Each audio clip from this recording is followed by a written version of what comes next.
As part of GM's 50th anniversary celebration, Chevrolet introduced the Bel Air Impala for 1958. Only available as a hardtop coupe or convertible, body panels from the windshield back were unique to the Impala, with a smaller cabin that made the car look longer. But like other Chevys, it was 209 inches long on a 118-inch wheelbase and around 3,600 pounds. A 4.6-liter 283 V8 was standard and available in 185, 230, and 250 horsepower. And Chevy would introduce their first big block V8, the 5.7-liter 348, with 250 to 280 horsepower, giving the car a mid-16-second quarter mile and a top speed near 120. Starting around $3,500, more than 180,000 were sold, helping Chevy return to the #1 sales spot. The Chevys were restyled for 1959, longer, lower, and wider, and shared more with the smaller cars from Buick, Oldsmobile, and Pontiac. The Impala was now a separate model from the Bel Air, although less distinct, and would be offered in a full range of body styles. Wheelbase was up an inch to 119, and length was 211. Engines basically carried over, although the 3.9-liter 235-6 was now the base engine, and the fuel-injected version of the 283 was gone.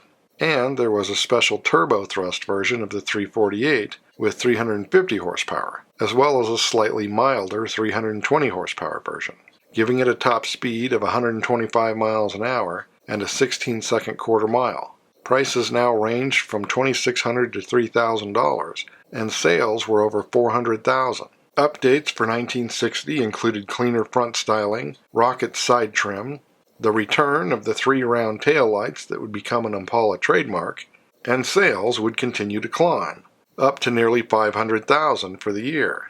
New styling for 1961 included a bubble-back top version, a bigger 6.7-liter 409 V8 with 360 horsepower, and the introduction of the Super Sport package, a package that initially included upgraded suspension, a column tachometer, power brakes, spinner hubcaps, and white wall tires. The cars got a more formal look for 1962, and a 5.3-liter 327 with 250 horsepower and 300 pound-feet of torque was added to the options list, while the 348 was discontinued, and the 409 would be offered in a 409 horsepower version. The Super Sport had become more of an appearance package, identified by its machined aluminum trim, but a 4-speed 409 Super Sport could do 140 miles an hour and the quarter mile in 15 seconds. For 1963, the ancient Stove-Bolt 6 was replaced by a new 3.8-liter 230 cubic inch Turbo Thrift 6 with 140 horsepower, up 5. There was also a very limited Z11 racing package that could be ordered with an underrated 430 horsepower 7-liter 427. Approximately 50 were made. By 1964, the Impala Super Sport was considered a separate model, and the 409 was up to 425 horsepower and 425 pound-feet of torque. The newly restyled cars of 1965 had more of a Coke bottle shape, and were now available with a turbo hydromatic. It proved to be the most successful full-size car ever, with sales climbing over 1 million, including nearly 250,000 Impala Super Sports and the new better-equipped Impala Caprice, but not including the similar but cheaper Bel Air and Biscayne, which added another 500,000 in sales. Wheelbase was still 119, but length was up to 213, and weight 3,600 to 4,100 pounds. Prices ranged from $2,700 to $3,200. There was a new 6.5-liter 396 with 325 to 425 horsepower, while the top version of the 409 was down to 400 horsepower. But the 409 would be canceled mid-year to be replaced by a 427 with 385 to 425 horsepower. And a bigger 4.1-liter 250 straight 6 was now standard, with 10 more horsepower than the 230 it replaced. For 1966, the Caprice would be separated as its own model, and for 1967, the curves were accented even more, and it gained several safety features, including side marker lights, a collapsible steering column, and shoulder belts. It would also be the end of the 283. For 1969, there was a wraparound front bumper, and the Kingswood wagon would become a separate model, with the car getting a more conservative facelift for 1970. But engines got bigger, The 327 was replaced by a 5.7-liter 350, still with 250 to 300 horsepower, the 396 by a 6.6-liter 400, and the 427 was replaced by a 7.4-liter 454, with up to 395 horsepower. But the Super Sport package was gone. The cars got bigger and heavier for 1971, but powertrains mostly carried over. Wheelbase was up to 122 inches, length 217, and weight was 3,900 to 4,300 pounds. Performance versions of the 350 were dropped, just leaving a 245 horsepower version. For 1972, horsepower moved from gross to net, like the rest of the industry. The 6 was re-rated at 110 horsepower, the 350 at 165 horsepower, the 400 170 to 240 horsepower, and the 454 to 270, although the actual changes had the top 400 up 25 horsepower and the 454 down 15.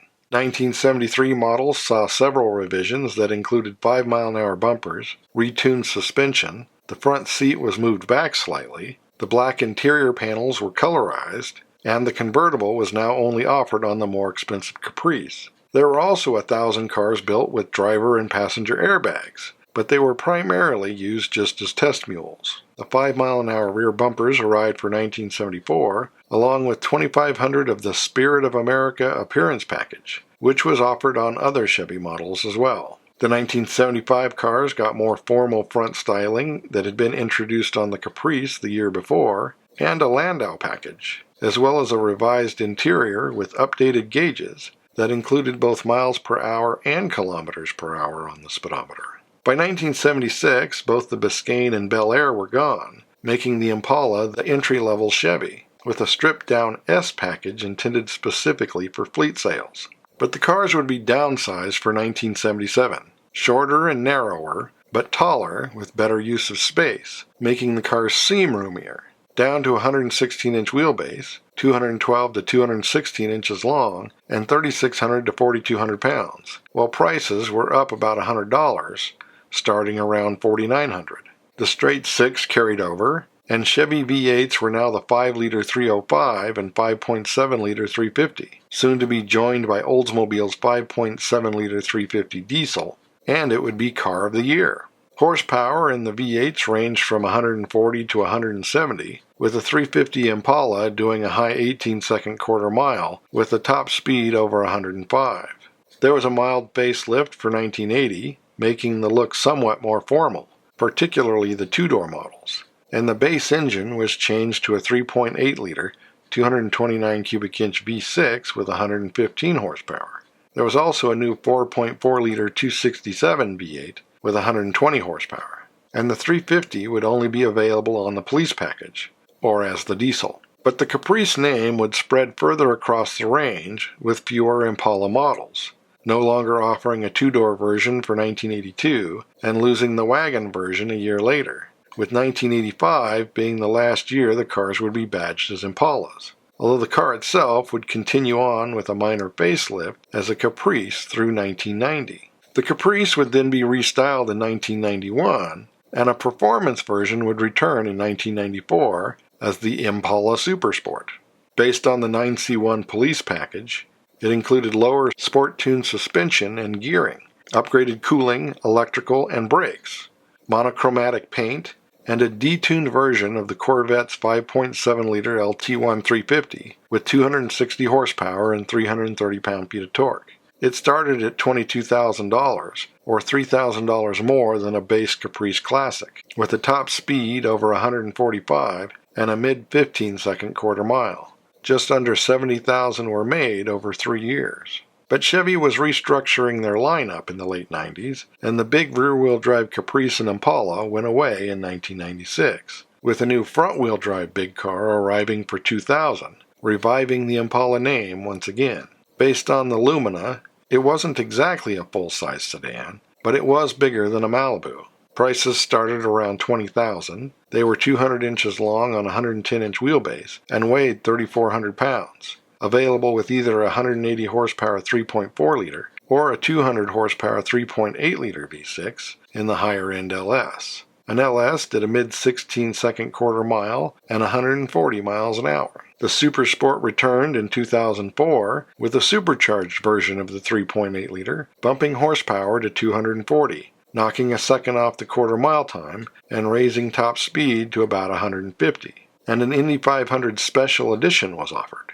The cars were restyled for 2006 with a revised lineup. Packages were now LS, LT, LTZ, and Super Sport, most using a 3.5-liter V6 with 211 horsepower, while the Super Sport used a 5.3-liter 325 LT4 V8 with 303 horsepower. Dimensions were little changed, but weight was up a few hundred pounds. Prices remained about the same, but the Super Sport was now a mid-14-second car. A 3.7-liter V6 was added for 2007 with 237 horsepower. 2008 saw a 50th anniversary Impala that was a base LT that included upgraded suspension, brakes, and interior, with special 50th anniversary trim. The Super Sport would be killed off for 2010, and by this point the Impala was once again primarily a fleet vehicle. The cars got a minor facelift for 2012, and the engine was changed to a 3.6-liter with 302 horsepower. A new Impala would be introduced in 2014, but the old Impala would continue on for fleet sales through 2016 as the Impala Limited. The new car increased in size to 201 inches long on a 114-inch wheelbase, and 3,700 to 3,800 pounds, once again making it a full-size sedan. Engine options were a 2.5-liter inline-4 with 194 horsepower, and a 3.6-liter V6 with 305 horsepower, and a hybrid with a 2.4-liter 4 and 197 horsepower, all backed by a 6-speed automatic. They received critical acclaim, and market share was up, but sales were down and would continue to decline. For 2016, a blacked-out midnight appearance package could be added to the LT or LTZ. Then the LTZ would be renamed Premier for 2018. 2020 would be its last year, and the 4-cylinder LS wouldn't be offered. By this point, most of its competition was already gone, as buyers had moved to large crossover SUVs, and soon large cars will only exist as luxury imports. So as always, thanks for watching. Don't forget to comment below and like and subscribe.